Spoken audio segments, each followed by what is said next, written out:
In this video, I'm going to break down how living frugally built my net worth to a little north of 150,000 by 26 years old. My story and some advice that I recommend that I picked up along the way on this journey. So stay tuned. I didn't grow up in a rich family. I would consider my family middle class. You know, we never had screw you money, but we always had a roof over our head. We always had food on the table. We always had clothes. You know, we weren't really walking around in rags. And we always went, back to school shopping, whether that would be getting a new backpack, new lunchbox, and maybe some new shoes. My siblings and I were taught pretty early on the value of a dollar. Both my parents worked for a good bit, and then my dad started getting paid a little more money, so he kind of was the sole breadwinner while my mom stayed home and watched me and my three siblings. And I think this really taught me and my siblings how to be disciplined with money, and more specifically, what really shaped me into what I am today when it comes to my strong passion for saving, investing, and just overall financial freedom. With that foundation, I always saved a portion of my income since I got my first job. I think my first job, I worked at Firehouse Subs. I actually got a job there the summer of the year I graduated high school. So ever since then, I always saved a portion of my income. Most of the time, I think it was just going into my bank account. So knowing what I know now, it wasn't really accruing much interest, but it was ultimately money that I wasn't just throwing out the window, whether it be buying new clothes, buying new video games, going out to eat all the time. I was still saving the money, although I wasn't investing it, but hindsight's 2020. I really started taking my future and investing seriously about 3 years ago, just a few months after I graduated college with a business degree. After college, I graduated with an offer for a software company, and my position was on the sales team. I was a tech sales consultant for big enterprise companies, pretty much all around the country. And that was my first real view or real taste of decent money. I think at the time I was making 50 to 60 grand a year, depending on commission. In sales, I think a lot of my sales guys knows you get really high highs and really low lows, and I felt both. Felt on top of the world at one point, and then I felt like I was in the gutters in the other. So definitely wasn't a consistent income there, but like I said, the quarters I was making good money, that was just that much more I could put away and save. And fortunately, this was around the time where remote work was a little more popular. So I was actually fully remote with this company. So I was able to graduate college, land a pretty good job with decent income, and was able to stay home. So I was stacking a lot of money at this point. I was easily saving, this is being conservative, easily saving 50% of my take-home pay. I was just putting it into investments. Once I got the money, I was maxing out my Roth IRA. I was putting money in the company's 401k, even though they didn't have a match at the time. And then the rest of the money was either going into a high yield savings account or a just normal brokerage account. So not going to go into super detail here what I'm currently investing in. I'll definitely probably make another video just completely on what I'm personally investing in today. But just kind of get back on topic here. You don't need to be like me. You don't need to be in the same situation as me where you save 50% of your income to reach this number, or any goal number you have in mind, whatever that number may be. You really just have to be consistent with your investments. Sure, if you could save 50% of your income, that obviously would be the best situation, or even more if you could save that. But I know as we're getting older, 20s, 30s, 40s, whoever tunes into my videos, maybe you have a girlfriend or you have a wife that you may support, or you have young children that you have to pay for, or other family members or siblings. Whatever your situation entails, sure, you may not have the ability to put 50% in, and that's fine. Just put in whatever you're comfortable with, whatever your situation allows. If you can only put in $100 a month, $100 a paycheck, it's better than nothing. The most important thing is time in the market compared to timing the market, and deciding that, hey, I can only put $100 in once a month compared to, I'll just wait till I get a higher paying job, or I'll wait till my mortgage is paid off, or I'll wait till my car is paid off to start investing. No, don't wait. A little bit is better than nothing at all. And although being consistent with your investments is really important, you have to do your research. Don't take everything I say to a T, to 100%, or any YouTuber or any investment guru, whoever you follow. Don't take their word 100%.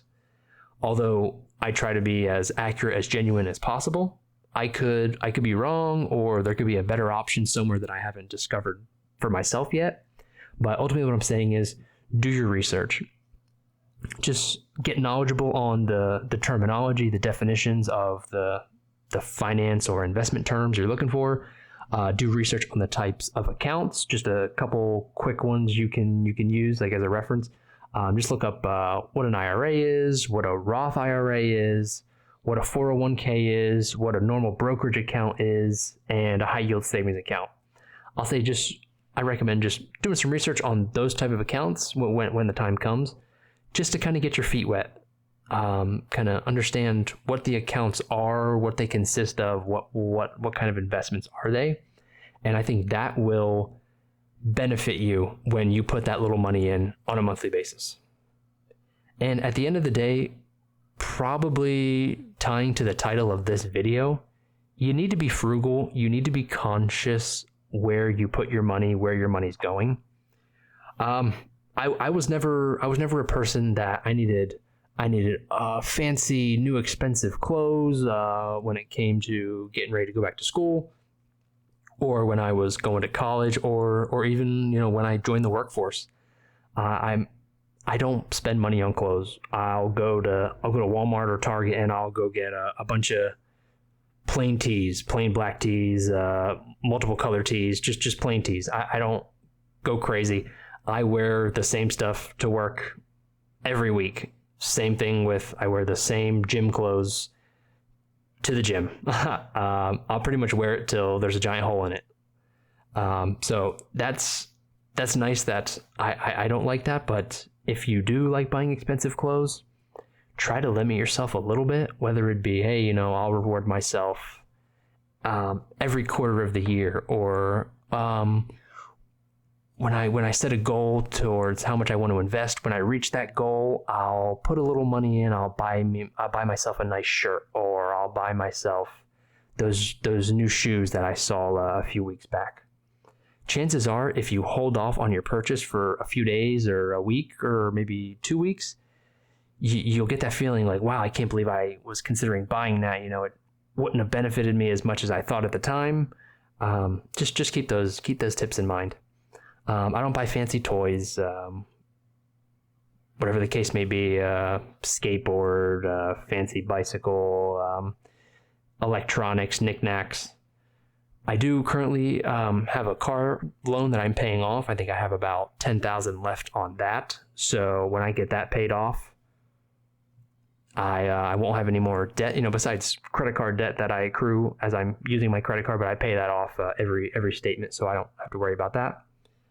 And overall, assets that don't appreciate over time. So you try not to be super nitpicky, like, at the end of the day, like you do work hard for this money. Enjoy it, go experience a road trip, go to vacation where you've always wanted to go, go visit family that's out of town, out of state, just to kind of get a refresh. And, like you said, like you want to enjoy your money. don't splurge on everything, because at the end of the day, you are saving for the future, so you don't have to work in your 50s and 60s and so on. But don't be afraid to enjoy some of your money. Just be smart with it. Wrapping up, I live frugal now, so I don't have to work as hard into my 50s, 60s, and beyond, if I live that long, hopefully.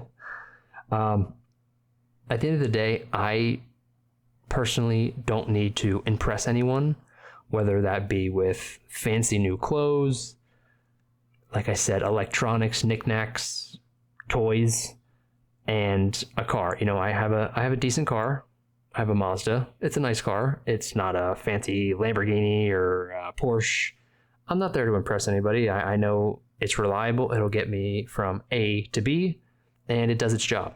And hopefully it'll last me a very long time. And don't care what people think or perceive you as. At the end of the day, if they're not coming home with you, if they're not living with you, if they're not paying your bills, who cares what they think? Let them worry about themselves. You worry about you. And my ultimate goal, I want ultimate freedom. For me, that is financial freedom and freedom with my time. I want to get to a financial goal where, hey, if I stop investing for the rest of my time on this earth, I'll be able to retire with a couple $1 million in my retirement accounts, savings accounts, wherever the case may be where I'm currently investing, and freedom with my time. I want to be able to wake up one day and be like, you know what? I don't want to go to work. I don't want to go to work anymore.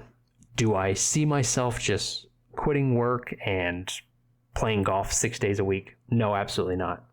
I feel that will kill me faster, being bored, not having anything to do, not having any goals. And, I just like to work. I like to get my hands dirty on some things. I'm really passionate about certain projects of mine. So I always feel I will work, but I want the ability to say, hey, I don't want to go to my 9 to 5 anymore, or hey, I don't want to report to that boss anymore. I want to do my own thing.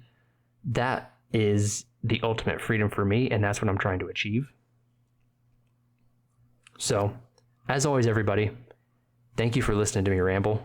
If you get a second, please, please, please like, comment, and subscribe, or a combination of any of those. It honestly really helps me out, really helps me start to grow the channel. We've been getting some traction these last couple videos, which very grateful for, but I want to continue the train and just kind of keep growing. So feel free to join me on the journey to freedom, all while helping create a community of like-minded individuals striving to achieve their version of freedom. Like I said, for me, it's ultimate financial freedom and freedom of time. Maybe for you, it could be different. Maybe you want to travel around the world. Maybe it's a combination of both. Till next time, the lunch table out.